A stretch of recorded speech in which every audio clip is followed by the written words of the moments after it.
안녕하세요. 7장 딥러닝 비전을 공부를 합시다. 총 8개 장으로 구성이 되어 있고요.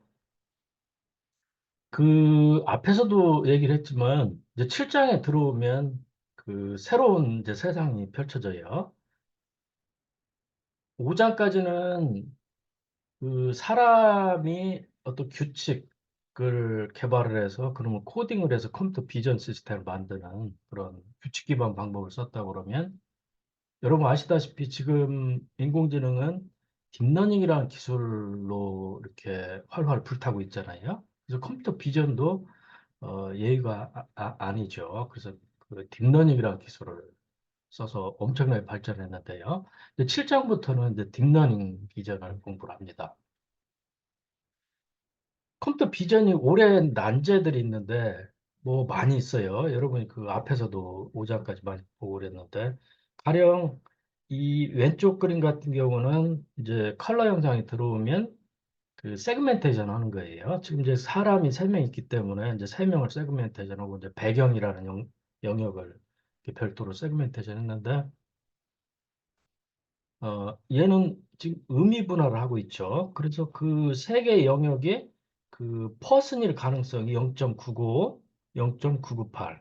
그 다음에 그 이 노란색 영역이 이제 핸드백일 가능성이 95.9% 이렇게 출력을 했어요. 지금 여기 이제 그 어깨에 메고 있기 때문에 이제 착각을 해가지고 컴퓨터 비전이 이제 핸드백이라고 분류를 했는데 실제로 이제 머리끈이죠. 어쨌건 이런 식으로 리전 세그멘테이션하고 각 리전이 어떤 부류에 속하는지 그 의미까지 그 밝혀내기 때문에 이제 세만틱 세그멘테이션 의미 분할을 한다 이렇게 얘기를 하고요.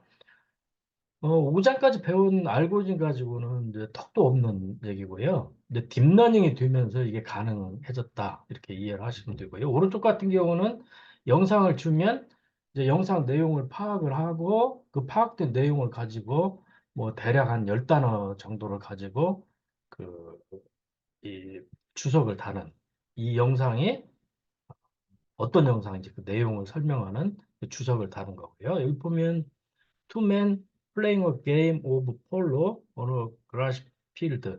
상당히 정확하게 아, 해석을 하고 있죠. 이런 게 이제 딥러닝에 의해서 가능해졌다는 거고요. 7장부터는 이제 딥러닝을 공부를 합니다. 그 이제 7장은 사실 이제 1950년대부터 이제 신경망 기술이 발전을 했는데 좀 원시적인 그런 신경망이죠. 그래서 결국은 이렇게 발전을 거듭을 해가지고 이제 지금의 딥러닝으로 발전을 했는데 그런 좀 초기의 신경망 모델들을 공부를 7장에서 할 거예요. 그리고 이제 8장은 그 컨볼루션 뉴럴 네트워크 그래서 이게 딥러닝이 이제 본격적으로 발전한 그런 신경망 모델이거든요. 예, 배우고 이제 9장에서 13장까지는 그 이 딥러닝을 이제 제대로 뭐 분류, 그다음에 오브젝트 디텍션, 세그멘테이션, 트래킹, 뭐 포즈 에스티메이션 이런데 어떻게 딥러닝이 기여를 하고 있는지를 공부를 할 거예요.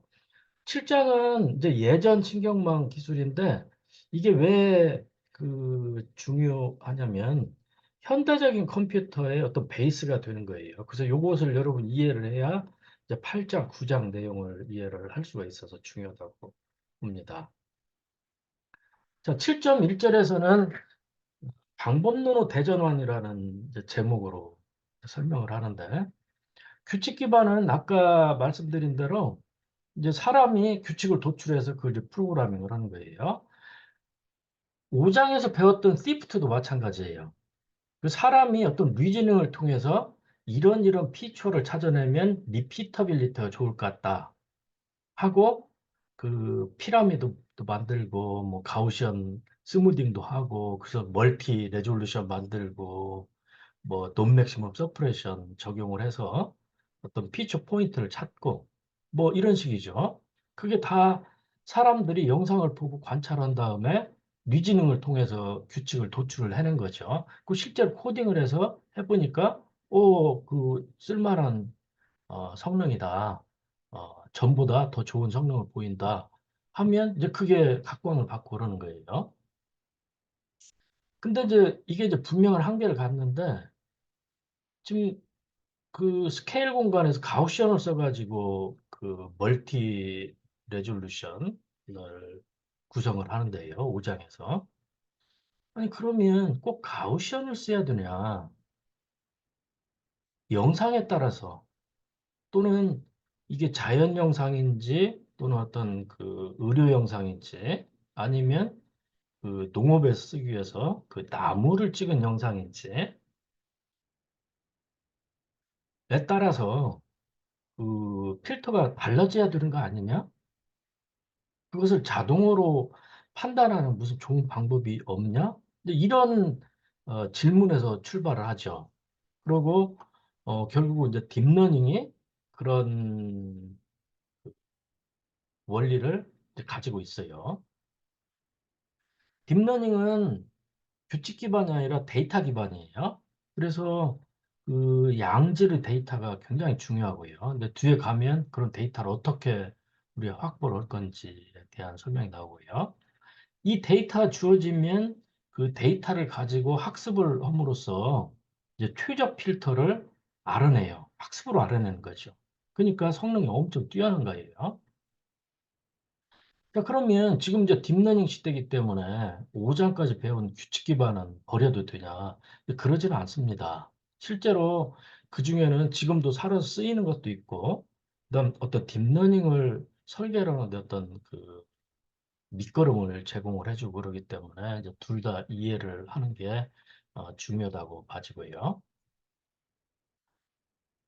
딥러닝이 그러면 도대체 뭐냐? 그러면 이제 컴퓨터 비전 방법론을 이렇게 나눠서 보면 좀 이해가 쉬운데요. 금방 얘기한 것처럼 컴퓨터 비전 방법론은 이제 5장까지 우리가 배웠던 규칙 기반 방법론이 있고, 이제 7장부터 배울 이제 기계학습 방법론이 있어요. 머신러닝이죠. 근데 머신러닝도 신경망이 아닌 비신경망 모델이 있고 신경망 모델이 있어요. 그래서 비신경망 모델 같은 경우는 뭐 결정 트리, 디시전 트리죠. 랜덤 포리스트, 그다음에 SVM, 서포트, 벡터 머신이죠. 이런 것들이 이제 비신경망 모델이고, 그다음 신경망 모델도 그 층이 얕은 뭐 층이 한 두 개 또는 세 개 정도 되는 그런 얕은 신경망이 있고, 층이 이제 뭐 여섯 개, 열 개, 100개, 200개 이렇게 되는 어떤 깊은 신경망이 있고 그래요. 그래서 이제 그 깊은 신경망을 학습하고 이제 추론에 사용하고 이제 이런 기술을 통틀어 가지고 이제 딥러닝 이렇게 부르는 거고요. 예전에는 보통 이제 얕은 신경망을 봤었습니다. 이 비신경망 모델도 예전에는 그 많이들 썼는데 지금은 이제 많이 인기가 이제 시들해졌고요. 그렇다고 안 쓰이는 건 아닙니다. 자, 7.2절에서는 먼저 기계학습이라는 게 도대체 뭔지, 이 기계학습. 기계학습에는 이제 비신경망 모델, 신경망 모델이 있고, 그런데요. 도대체 머신러닝, 기계학습이 뭔지를 개념적으로 설명을 하고 있어요. 예시도 들고요. 자, 간단한 예를 한번 들어보자. 정말 간단한 예를. 그래서 기름을 더 분사하면 보일러가 더 활활 타오르겠죠. 그리고 온도도 더 올라갈 거예요. 5만큼 주입했을 때하고 10 주입했을 때하고는 온도가 다를 거라는 거죠.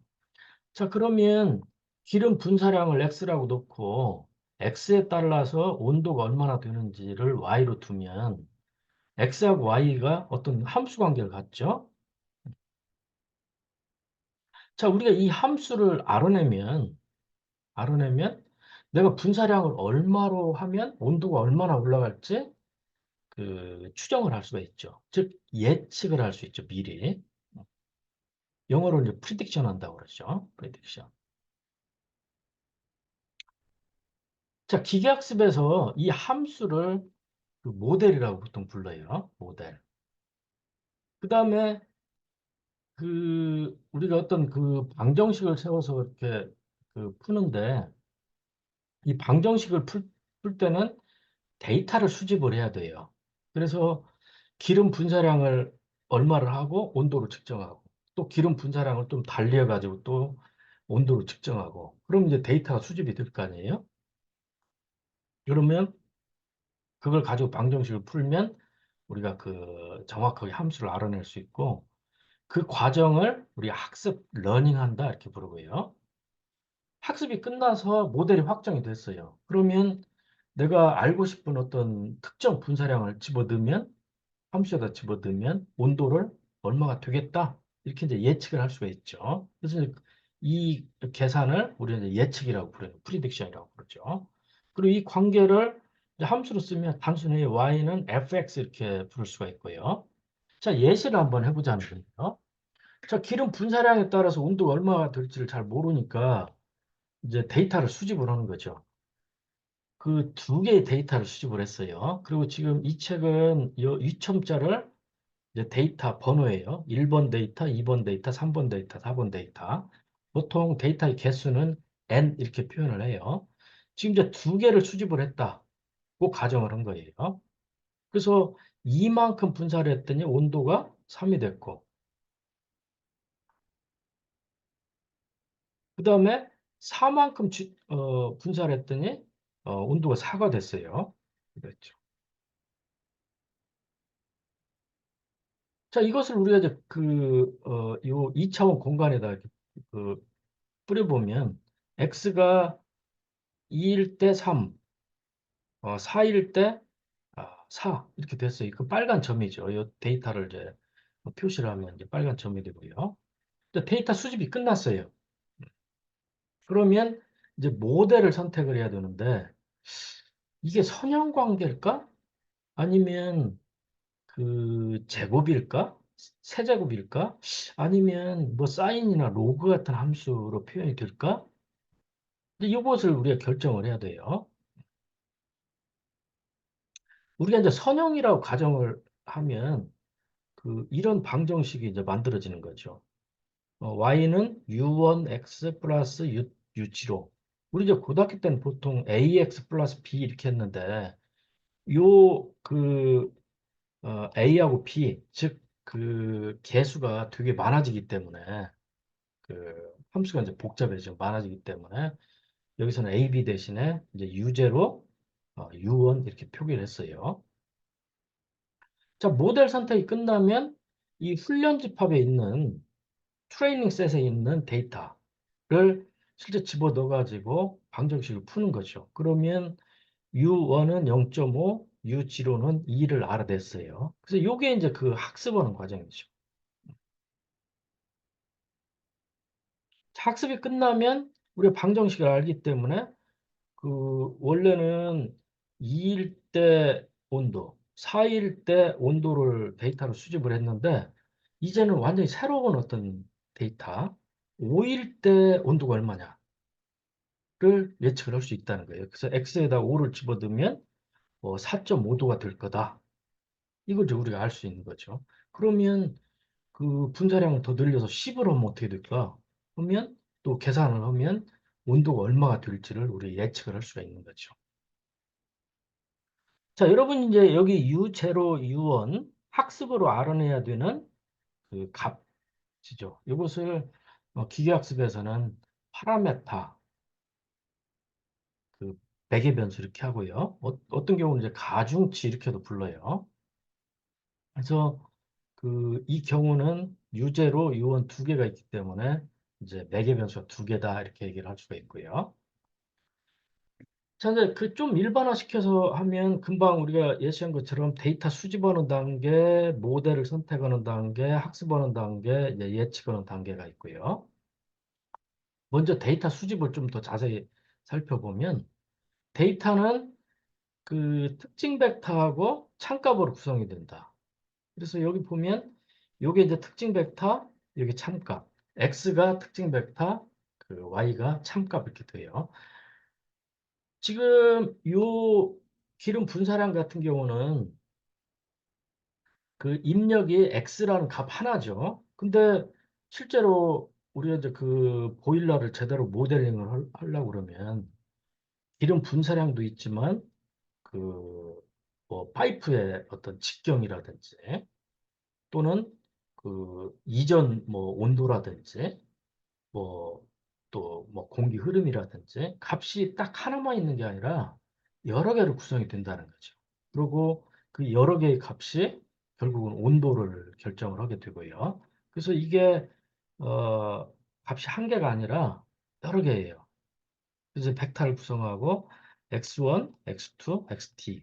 이제 d개의 값으로 구성되는 벡터고, 그래서 우리가 이제 특징 벡터 이렇게 불러요. 그래서 얘는 기름 분사량, 이건 파이프의 직경, 뭐, 또 뭐, 공기의 흐름, 뭐, 이런 거라고 보시면 돼요. 그리고 이 이제 특징 벡터가 이렇게 주어지면, 이제 여기 이제 첫 번째 특징 벡터, 두 번째 특징 벡터, n 번째 특징 벡터고, 이 y 값이 이제 또 주어지는 거죠, 값이. 그놈을 이제 y1, y2, yn이라고 그랬고요. 이제 n개의 샘플이 있는 거죠. 그래서 이 y를 이제 그라운드 트루스에서 GT라고도 부르고, 또 레이블 이렇게 보통 많이 불러요. 그 다음에 이제 이 y가 그 연속값이냐 아니면 이산값이냐에 따라서 이제 회귀 문제가 있고 분리 문제가 있는데, 지금 우리가 앞에서 예를 들었던 것은 이 온도라는 것은 어, 연속된 값이죠. 뭐 3.85도도 있고 3.0001도도 있고, 그러니까 연속값이에요.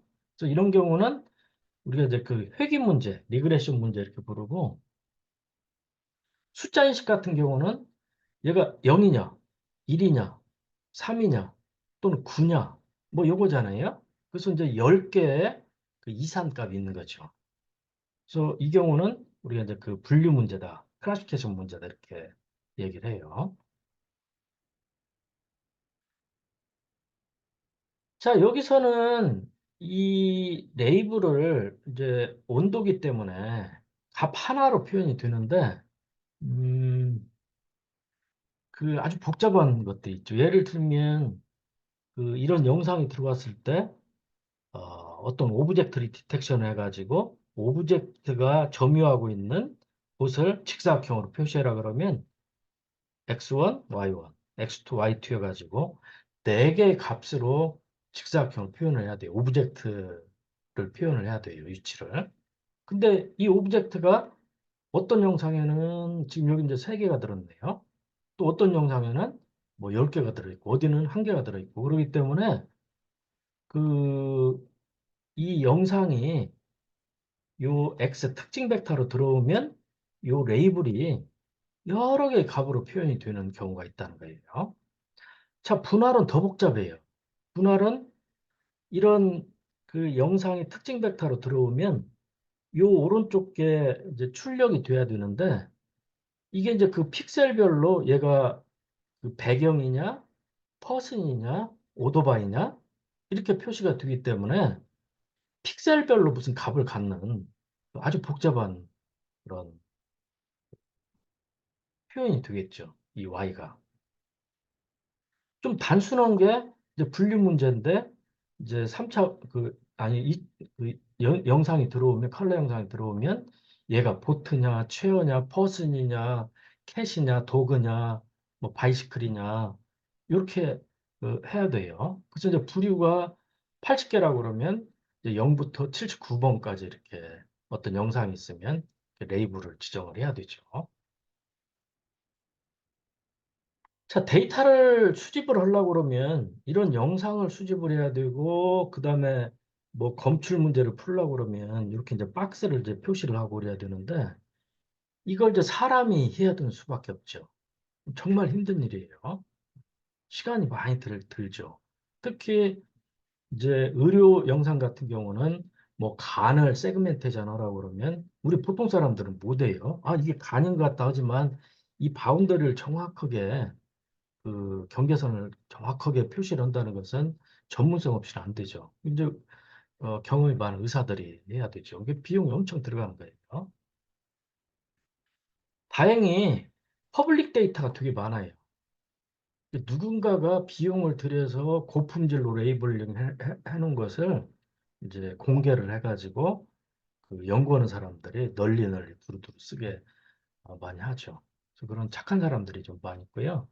우리나라는 정부에서 펀딩을 해가지고 굉장히 많은 그런 데이터를 만들고 공개를 하고 있고, 대표적인 데가 이제 AI 허브라는 사이트예요. 거기 가보면 뭐 이런 분류 문제, 검출 문제, 분할 문제 또는 어떤 도마도 같은 거 사진 찍어가지고 뭐 정상이냐 아니면 이 탄저병이 걸렸냐, 그리고 탄저병이 걸렸다고 그러면 어느 위치에 탄저병이 있냐, 뭐 이런 걸 다 레이블링을 해놓은 그런 데이터들이 많이 있어요.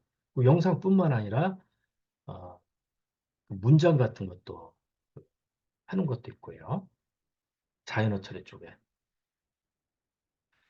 자, 두 번째 단계는 아까 이제 모델 선택인데, 아까 예시에서는 이제 선형 모델을 해서 그 파라메타가 딱 두 개가 생겼죠. 거기다 이제 그 특징 벡터가 딱 1차원에서 값이 하나뿐이니까.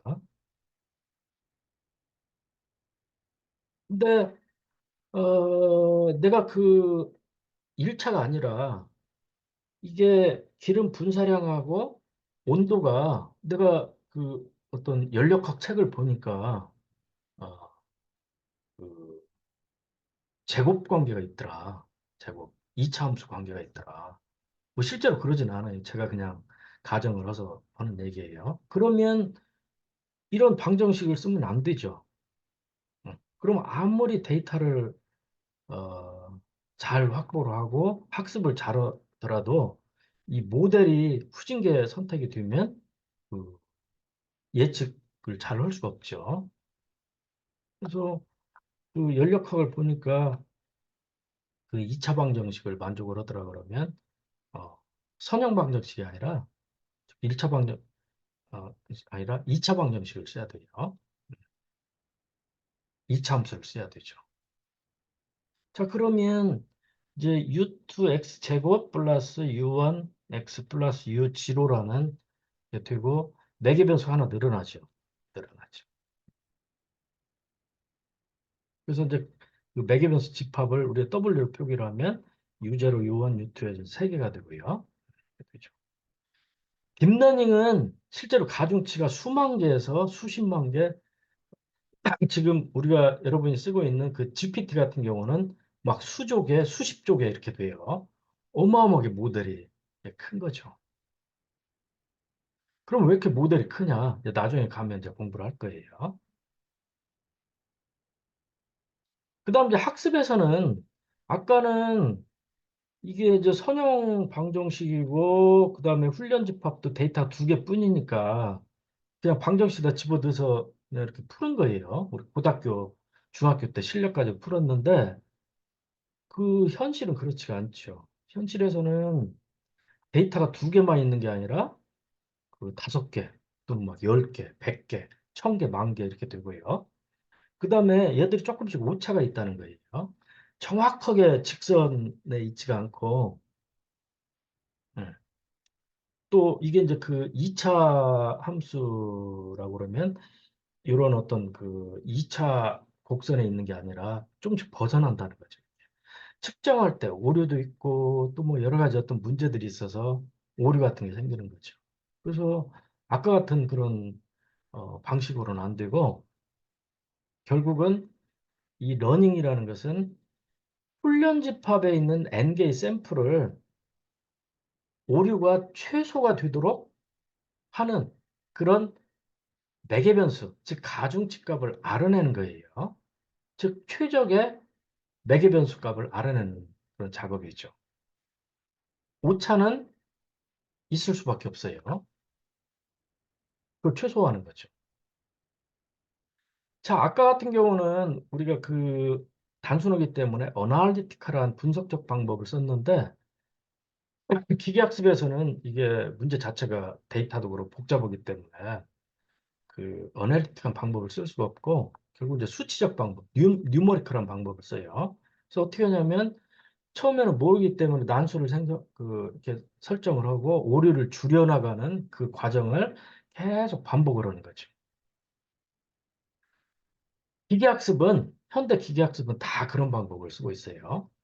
자, 그러면 이 오류를 측정하는 뭐가 있어야 되죠. 그래서 오류를 줄여야 되니까 처음에는 그 함수로 오류를 측정하는 함수로 했더니 뭐 오류가 그 10.5였는데 루프를 한번 돌으니까 9.8로 줄고 또 한번 돌으니까 9.5로 줄고 또 한번 돌으니까 9.3으로 줄고 그래서 계속 이제 뭐 수십 번 내 수백 번을 반복을 해야 되죠.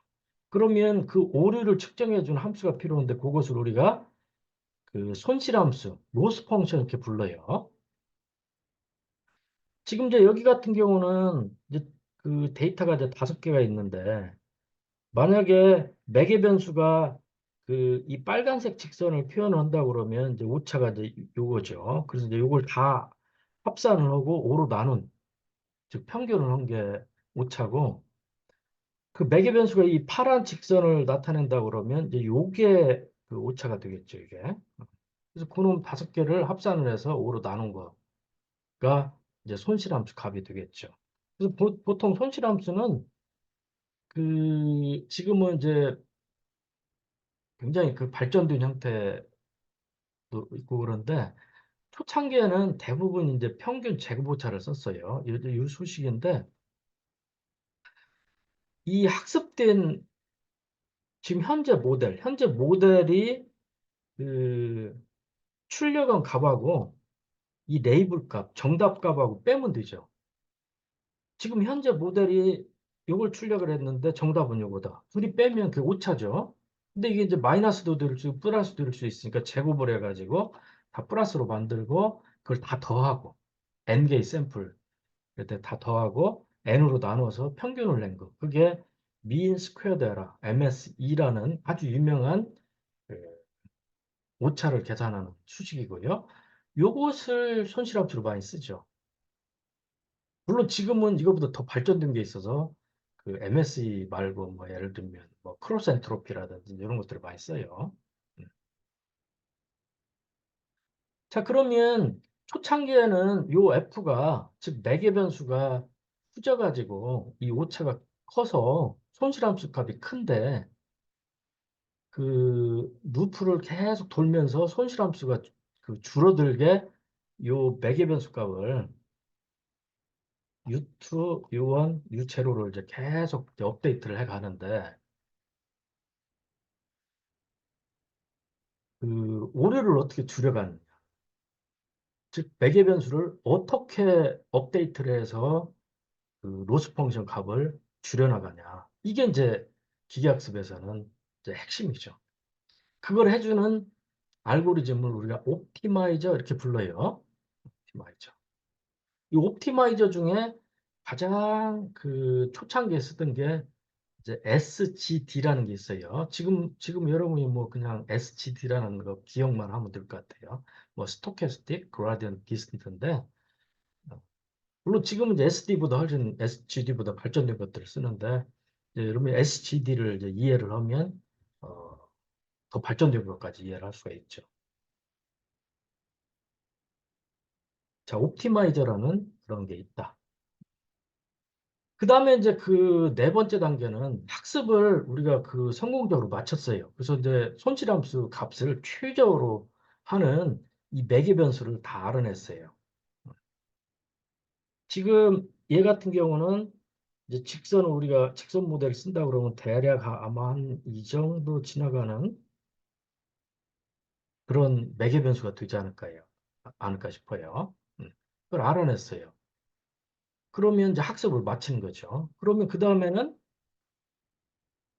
학습에 사용하지 않았던 새로운 값이 들어오면, 새로운 특징 벡터가 들어오면 그놈을 입력을 주고 출력을 구할 수 있죠.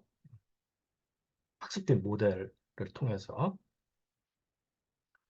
그러면 이 모델이 그 얼마나 정확한지 만족스러운지를 이제 성능을 측정을 해야 되는데 네 번째 단계는 이 예측을 통해서 이제 모델의 성능을 측정을 하는 거예요. 그럼 여기 보는 것처럼 이제 그 일반화 능력, 제너럴리제이션이 굉장히 중요해요. 즉 무슨 얘기냐면 아까 학습에 썼던 샘플을 집어넣어서 오차를 계산을 하면 어, 안 되죠. 어떤 새로운 데이터를 집어넣어서 그 학습할 때 이 모델이 안 봤던 거에 대해서 얘가 얼마나 잘하는지가 중요하죠.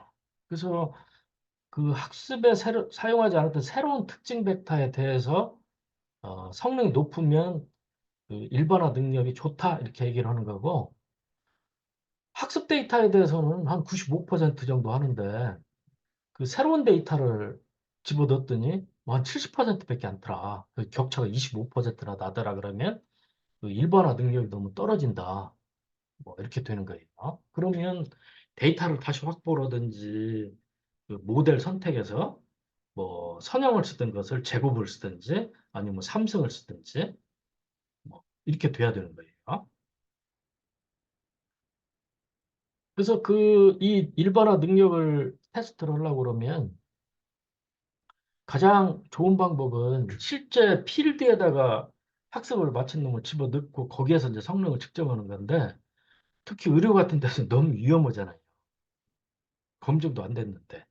학습 데이터에 대해서 잘한다고 그래서 실제 투입을 했는데 새로운 환자에 대해서도 잘하라는 보장이 없잖아요. 그래서 그 덜컥 투입하면 안 되고요. 데이터를 새로 확보를 하든지 데이터를 추가로 확보를 하려고 그랬더니 비용이 많이 들어가요. 그러면 애시당초에 그 데이터가 주어지면 그놈을 8대 2든지 7대 3이든지 6대 4든지 여러분 판단에 의해서 그 두 개로 분할을 하고 만약에 7대 3을 했다고 그러면 70%는 훈련 집합으로 해가지고 여기 이제 학습에 갖다 쓰는 거고요. 학습이 끝나면 그 나머지 그 아껴뒀던 30%의 테스트 집합을 가지고 그놈을 집어넣어서 얼마나 성능이 좋은지를 어, 측정을 하는 거죠. 근데 이게 이제 7대 3으로 나눴을 때 우연히 30%에 좀 쉬운 데이터만 잔뜩 들어갔어요. 뭐 숫자 같은 경우는 굉장히 정서체로 쓴 인식하기 좋은 놈만 들어갔어요. 그러면 테스트 집합에 대해서 성능이 아주 좋겠죠. 우연히. 그러면 안 돼요.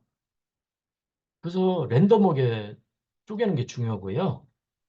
또 더 정확하게 하려고 그러면 이제 K-fold cross validation 교차 검증을 쓰는데 그 원래 데이터가 요만큼 있다고 그러면 그걸 5개로 이렇게 쪼개요. 그래서 맨 처음에는 요 4개를 가지고 학습을 하고 요 남겨놓은 거 가지고 테스트 집합을 해서 성능 측정하고 그 다음에는 요 이 주황색 4개 가지고 학습하고 요놈 가지고 테스트하고 그 다음에는 또 다른 네 개 가지고 하고 이런 가지고 해서 그 훈련 집합, 테스트 집합을 이렇게 달리 해가지고 5번 학습하고 성능 측정하고 학습하고 성능 측정하고 이렇게 해서 요놈을 그 5로 나눠가지고 평균을 내는 거죠. 그러면 그 훨씬 믿을 만한 그런 그 성능을 얻을 수가 있어요. 지금 이 얘는 그 5-fold cross validation 5개로 나눈 거고요. 보통은 10-fold cross validation을 많이 쓰고요. 뭐 여러분이 더 정확하게 하고 싶으면 뭐 20-fold cross validation 써도 되고 그건 이제 여러분 마음이죠. 자, 이렇게 해서 그 기계학습이 뭔지에 대한 그 기초 이해를 여러분 이제 확보를 했고요. 자, 7.3절부터 딥러닝 소프트웨어를 한번 실제 한번 써보자. 딥러닝 이전에 이제 기계학습이 있는데 기계학습 라이브러리로 sklearn이라는 아주 유명한 파이썬에 제공해주는 라이브러리가 있어요. 근데 얘는 그 SVM이라든지 아까 얘기한 디시전 트리라든지 랜덤 포레스트 같은 비신경망 모델, 그 다음에 MLP라는 뒤에 가서 배웁니다. 신경망 모델인데 멀티레이어 퍼셉트론이죠. 그 층이 얕은 신경망. 이것까지만 제공을 해줘요. 그래서 여러분이 데이터 양이 굉장히 작고 없고 그냥 그 이런 비신경망이라든지 비신경망이나 얕은 신경망을 써도 충분한 그런 응용 같은 데는 SK런을 써도 돼요. 근데 우리가 컴퓨터 비전에서 공부하는 것처럼 이렇게 그 영상이 들어와서 분류한다든지 검출한다든지 어, 분할을 한다든지 이런 거는 이런 그 옛날 모델 가지고는 되지가 않아요. 성능이 너무 낮아요. 그래서 이제 딥러닝을 반드시 써야 되는데 이제 그 경우는 구글에서 만들어서 공개하는 텐서플로우 또는 그 페이스북에서 만들어서 공개하는 파이토치 둘 중에 하나를 쓰면 돼요. 예전에는 뭐 띠아노라든지 뭐 카페라든지 여러 가지 막 그 라이브러들이 딥러닝 라이브러리들이 난립을 했는데 지금은 이제 두 개가 경합을 하고 있고요. 최근에는 이제 구글에서 이제 작스라는 또 뭐 새로운 그 라이브러리를 또 만들어서 쓰고 있어요. 자, 이 책은 이제 텐서플로우를 사용을 할 거고요. 텐서플로우는 2015년도에 최초 공개가 됐으니까 10년 가까이 된 라이브러리고요. 이 텐서플로우를 그냥 코딩을 하려고 그러면 꽤 좀 어려워요. 그래서 그 프랑스의 숄레라는 사람이 그 위에서 동작하는 텐서플로우 위에서 동작하는 이제 케라스라는 걸 만들었어요. 훨씬 그 편합니다. 그래서 실제로 이 책은 이제 케라스에서 코딩을 하는 거고요. 2019년에 텐서플로우가 버전 2를 공개를 했는데, 우리 이제 버전 2를 쓰는 거예요. 버전 2는 텐서플로우하고 그 케라스하고 한 몸체가 됐어요. 그래서 우리가 굳이 뭐 케라스로 내가 코딩한다 이렇게 얘기는 않고 그냥 텐서플로우로 한다 이렇게 얘기를 하면 되고요. 많은 사람들이 또 그렇게 부르고 있고요. 또 하나는 버전 1에서는 텐서플로우의 객체가 넘파이하고 호환이 안 됐어요. 근데 그 호환이 돼요. 그래서 편해졌어요. 자, 우리가 앞에서 오픈 CV 공부를 할 때 오픈 CV는 애시당초부터 그 넘파이하고 호환되게 만들었다고 그랬잖아요. 아주 지혜로운 의사결정이었다고 저는 봐요. 만약에 오픈 CV가 별도의 어떤 클래스를 만들어가지고 넘파이고 호환이 안 되는 걸로 했으면 프로그램이 꽤 지저분해지고 복잡하고 그러지 않았을까 싶어요. 자, 먼저 그 음, 모델을 선택하고 학습을 하고 프리딕션하고 그런 것은 이제 뒤에 가서 해보기로 하고요. 데이터 부분만 이 1단계 데이터 부분만 한번 살펴보는데 우리가 데이터를 직접 그 수집을 하고 레이블을 달고 그래도 되는데 그게 시간도 많이 걸리고 그러니까 그 딥러닝 공부할 때 많이 쓰는 그런 데이터셋이 있어요. 그래서 대표적인 게 엠리스트라는 애하고 사이파 10인데 텐서플로우는 요게 속에 내장이 돼 있어요. 데이터가. 고마운 일이죠. 그래서 여러분이 굳이 막 어디서 다운받아서 여러분 폴더에 설치를 하고 그 폴더를 파일을 열어서 읽어보고 이럴 필요가 없어요.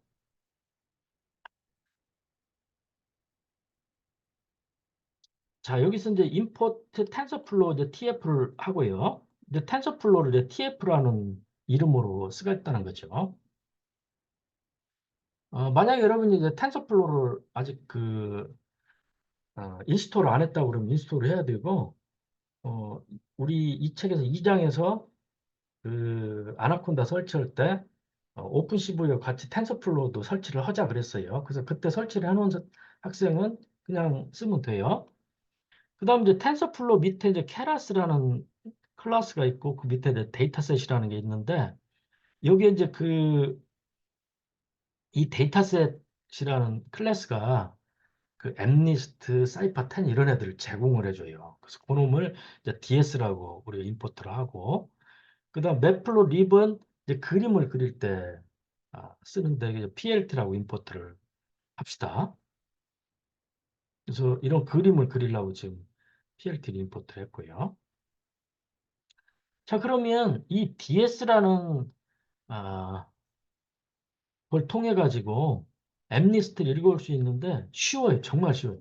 ds.mnist.load data 이렇게 하면 이 엠니스트는 이제 필기 숫자 데이터셋이거든요. 지금 여기 본 것처럼 그 미국 사람들을 대상으로 그 숫자를 이렇게 쓰게 하고 그놈을 스캔을 해서 수집을 한 데이터예요. 28바 28로 이렇게 표현이 되어 있는데 이게 7만 자가 수집이 되어 있어요. 실제로 훨씬 많은데 그중에 정제한 게 이제 7만 자예요. 이건 이제 그 니스트라는 미국의 어, 연구소에서 수집을 했는데 그 우리나라로 치면 그 표준연구소, 저 대덕행 표준연구소 비슷한 연구소예요. 그 이제 거기에서 그 만들고 자기들 이제 이름을 엠니스트 이렇게 붙였고요. 그다음에 이걸 이제 공개를 했어요. 텐트플론 이름 가져다 쓰는 거고요. 그래서 이게 7만 자인데 그 7대 아니 그 6대 1로 쪼개져 있어요. 그래서 6만 자는 훈련용, 훈련 집합, 그다음에 만자는 테스트 셋 이렇게 쪼개져 있고요. 여러분이 로드 데이터도 읽어 드리면 그 특징 벡터 레이블, 특징 벡터 레이블, 그다음에 그 훈련 집합 6만 자, 테스트 집합 만자 이렇게 얘가 리턴을 해요. 이제 요 놈을 우리는 이제 그 이렇게 받아서 저장을 하면 돼요. 그래서 X 트레인, Y 트레인, X 테스트, Y 테스트에 대해서 저장을 하고요. 자, 그러면 도대체 이 X 트레인, Y 트레인, X 테스트, Y 테스트가 어떤 모양을 갖냐, 어떤 쉐입을 갖냐. 이것도 넘파이에요, 얘도. 넘파인데 어떤 쉐입을 갖냐 해서 이제 프린트를 해보면 6만 바이 28 바이 28이에요. 그래서 이게 뭐냐면 이 샘플 하나가 여기 이제 28개의 점, 28개의 점으로 표현이 돼 있고 그게 이제 6만 자기 때문에 3차원 ND 어레이로 표현이 돼 있는 거예요. 그리고 그 Y 트레이는 얘가 이제 0에서 9까지 레이블을 가지고 있으면 되잖아요. 근데 그게 6만 자 각각에 대해서 너는 뭐 2, 너는 8, 너는 7 이렇게 돼 있으니까 그 6만 개의 1차원 배열로 이제 표현이 되어 있어서 그 ytrain.shape를 하면 저렇게 나오고요. xtest.shape, ytest.shape를 하면 얘가 이제 만자기 때문에 만 바이 28 바이 28, 그다음 만 이렇게 돼 있고요. 그다음 이제 이 부분은 이 매트플롯 립을 써가지고 그 이 영상을 28 바이 영상을 이제 그리는 거예요. 자, 여러분이 이 매트플롯 립을 써가지고 어떻게 그 그림을 그리냐, 이 코드가 도대체 어떻게 여기서부터 여기까지는요. 이 코드가 어떻게 저런 그림을 그려주냐. 이것은 부록에 보면 그 매플롯립의 가장 기본적인 대까지 설명을 하고 있어요. 그래서 여러분 일단 아마 한 2, 30쪽 됐던 것 같아요. 그거 공부하면 매플롯립의 가장 기초적인 걸 쌓을 수가 있어요. 꼭 공부를 하세요. 자, 그래서 그 여기까지가 이제 엠리스트를 출력을 하는 거고 실제 여러분이 실행을 해보면 이제 여기까지 이렇게 출력이 돼서 나오는 거고요. 그다음에 15행부터 마지막까지는 아주 비슷해요. 엠리스트하고 단지 ds.cypher10.load data 이렇게 하면 텐서플로우에 내장되어 있는 사이퍼10이라는 데이터셋을 읽어와요. 그리고 얘도 xtrain, ytrain, xtest, ytest로 리턴을 해주니까 이 네 개의 변수에다 객체에다 이제 담는 거고요. 쉐입을 출력을 해보면 얘는 이제 5만 바이 32 바이 32 바이 3 이렇게 되어 있어요. 그래서 여러분이 어, 이게 이제 하나의 샘플인데 이런 샘플이 이제 5만 개이기 때문에 이거 5만이고 이게 이제 32 바이 32. 그러니까 얘가 이제 32, 32고 여기 이제 RGB에서 채널이 3개 있잖아요. 칼라 영상이니까. 요 엠리스트는 이제 명암 영상이니까 채널이 하나니까 그냥 28 x 28이고 얘는 32 x 32 x 3이고요. 그리고 그 이 Y 트레인 같은 경우는 여기 이제 5만 바 이렇게 돼 있죠. 이 사이파 10은 부류가 10개예요. 그래서 0에서 9까지 정수로 이제 표현을 하고요. 실제로 의미하는 바는 0번 부류가 에어플레인, 1번 부류가 카, 2번 부류가 버드, 마지막 9번 부류가 트럭 이렇게 돼 있어요. 그래서 이것은 여러분 그 인터넷 같은 데 찾아보면 쉽게 0에서 9로 표시가 되어 있고 각각이 어떤 오브젝트인지를 알 수가 있어요. 그래서 이제 17행은 이제 0에서 9로 되어 있는 놈을 이렇게 그 0에서 9로 출력하면 뭔지 모르잖아요. 그래서 이제 이 그 물체 이름으로 출력을 하려고 17행이 있는 거고요. 그다음 18행에서 24행까지는 아까처럼 MDIST처럼 그 매플로 립을 써가지고 이제 10개 영상을 이제 뽑아가지고 이렇게 출력을 해본 거고요.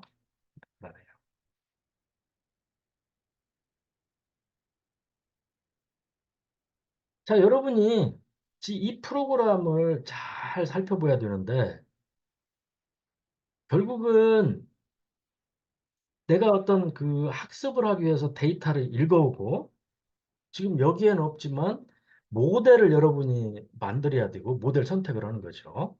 그 다음에 그 피트라는 함수를 써서, 텐서플로우가 제공해주는 컴파일하고 피트라는 함수를 써서 실제로 그 세 번째 단계인 학습을 하고, 그 다음에 프리딕트나 이벨리에이트를 써서 성능을 측정하고 예측을 하고 뭐 이렇게 되는데 그것은 이제 나중에 이제 배울 거고요.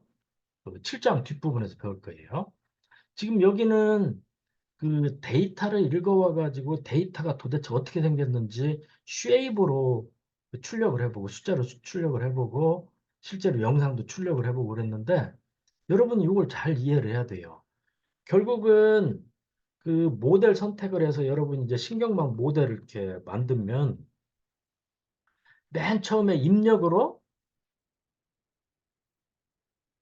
뭐가 들어가는지, 어떤 쉐입의 그 ND 어레이가 들어가는지, 이제 ND 어레이를 보통 이제 텐서라고 딥러닝에서 많이 부르거든요. 다차원 배열을 텐서라고 부르는데 어떤 쉐입의 텐서가 들어가야 되는지 지금 얘는 엠리스트 같은 경우는 3차원, 사이퍼 10은 컬러 영상이니까 4차원이잖아요.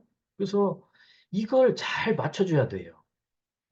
여러분 코드하고 실제 들어가는 데이터하고 잘 맞춰줘야 되고 이게 이제 입력하고 출력만 맞추는 게 아니라 이게 그 층을 막 흐를 거거든요. 이런 데이터가 텐서가. 그래서 그 층에서 층으로 또 텐서가 또 잘 이렇게 그 맞춰가지고 흘러야 돼요. 그러지 않으면 에러가 나요.